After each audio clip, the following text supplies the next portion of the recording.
Okay, in number 2, we're asked to find the inverse Laplace transforms.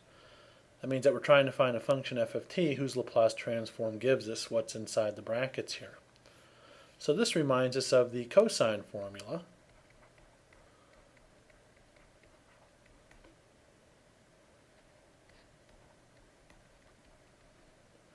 Where it looks like the k squared is 16.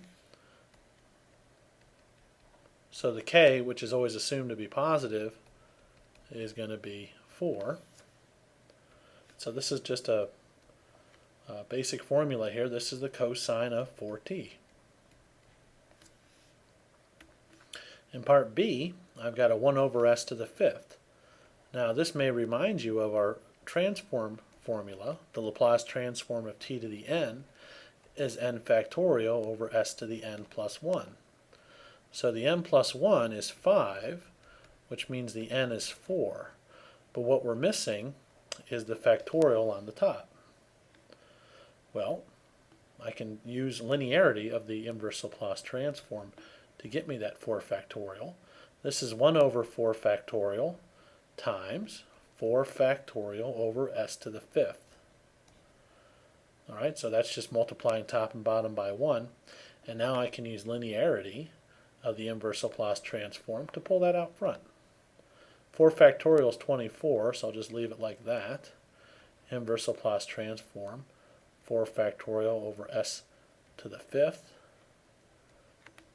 And so I get t to the 4th then. And I've got this 24 hanging out in the denominator.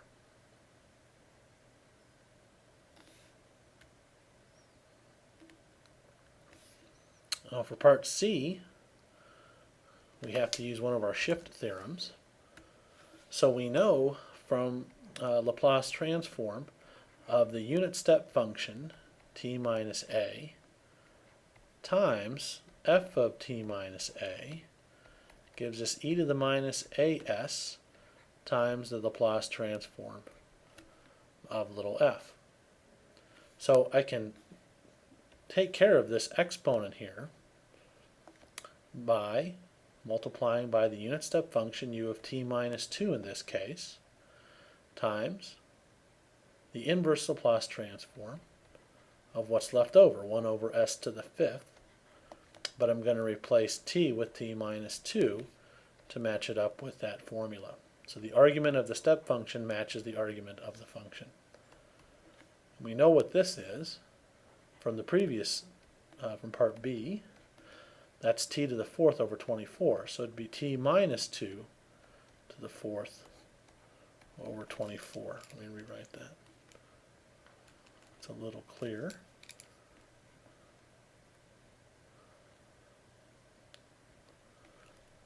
And that's not clear at all. So I'm just using what I learned in part B and just trying to write it correctly. So t minus 2 to the 4th then over 24.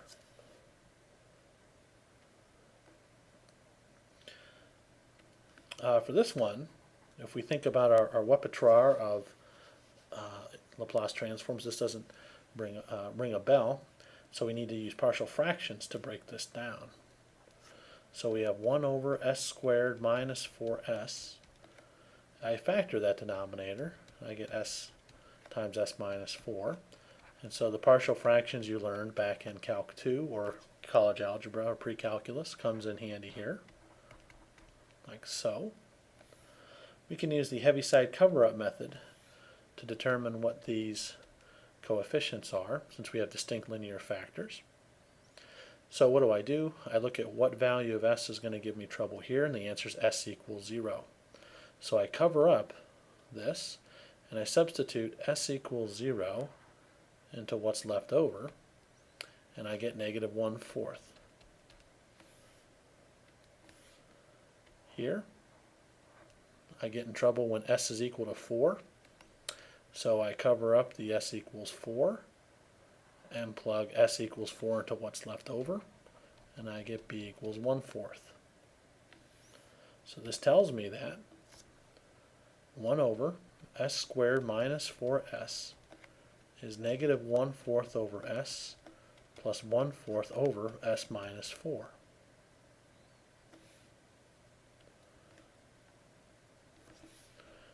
And once again, the linearity of the Laplace transform helps us out. So this is the inverse Laplace transform of negative 1/4 over s plus 1/4 over s minus 4.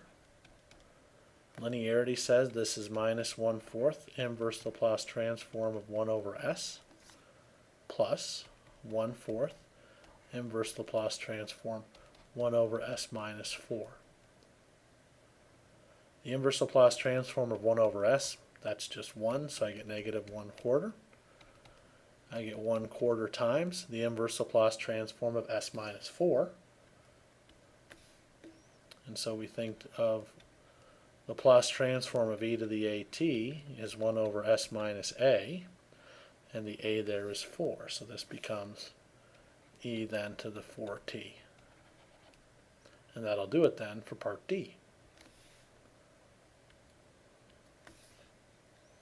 Last but not least, we have part E. So we would try partial fractions, and to do partial fractions you would factor the denominator, but this denominator ends up being a perfect square. So partial fractions isn't going to give you anything different than what you have here. So how do we handle this? Well, we think back to one of these shift theorems. If I take the Laplace transform of e to the at little f of t, this gives me f of s minus a. Alright, so this shifts this in the Laplace transform. So I can think of this as being something shifted from s to s minus 2.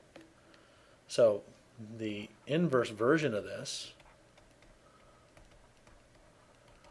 I can undo that shifting by multiplying by e to the at.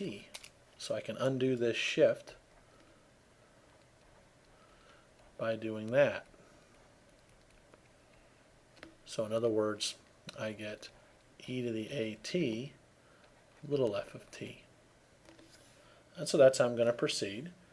The inverse Laplace transform of 1 over s minus 2 quantity squared. I'll take care of that shift by pulling out an e to the 2t. Now it's the inverse Laplace transform of 1 over s squared. And 1 over s squared, that's 1 factorial over s squared, so that comes back as it should to just t. So it's e to the 2t times t, which you're going to find is t times e to the 2t. So that'll do it then for quiz 4.